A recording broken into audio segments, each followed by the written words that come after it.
கடகராசி நேயர்களுக்கு இப்போ உங்களுக்கு ஜென்மத்தில் குரு இருந்தால் கூட 5, 7, 9 5ஆம் இடம் பூர்வ புண்ணியம், 7ஆம் இடம் நல்ல வேலை, திருமணம், மனைவி, குடும்பம், பார்ட்னர்ஷிப்பு, 9ஆம் இடம் பாக்கியஸ்தானம். எல்லா விதமான பாக்கியமும், நல்ல சாப்பாடு.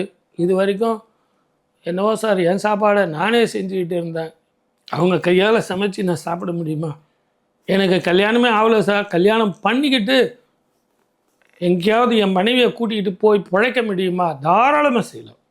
அதே மாதிரி தான் குழந்தை பாக்கியம் இல்லைங்கிறவங்களுக்கு அருமையான குழந்தை, நல்ல குழந்தை கிடைக்கும், இயற்கையாகவே கிடைக்கும். ஆனால் கொஞ்சம் டாக்டர் என்ன சொல்கிறாரு அப்படிங்கிறத ஃபாலோ பண்ணிங்க. வெளிநாட்டில் இருக்கிறவங்களுக்கு வீசா, க்ரீன் கார்டு ரொம்ப நாளாக எதிர்பார்க்குறவங்களுக்கு, நான் படிக்கிறதுக்கு போனேன் சார், ஒரு வேலை கிடைச்சது, இப்போ ஒரு பெர்மனெண்ட் வேலை கிடைக்கிற மாதிரி இருக்கா, அது கிடைக்குமா?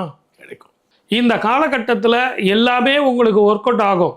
ஆனால் அதை சீராக பார்த்துட்டு வரணும்.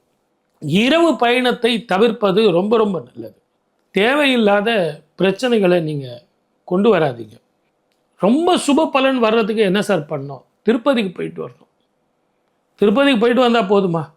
ஜபாலி ஆஞ்சநேயர் அப்படிங்கிற ஒரு ஆஞ்சநேய சுவாமி திருக்கோவில், செந்தூரம் பூசி வழிபட்டு அந்த செந்தூரத்தை கூப்பிட்டு வந்து எடுத்துகிட்டு வந்து டெய்லி வச்சுக்கணும்.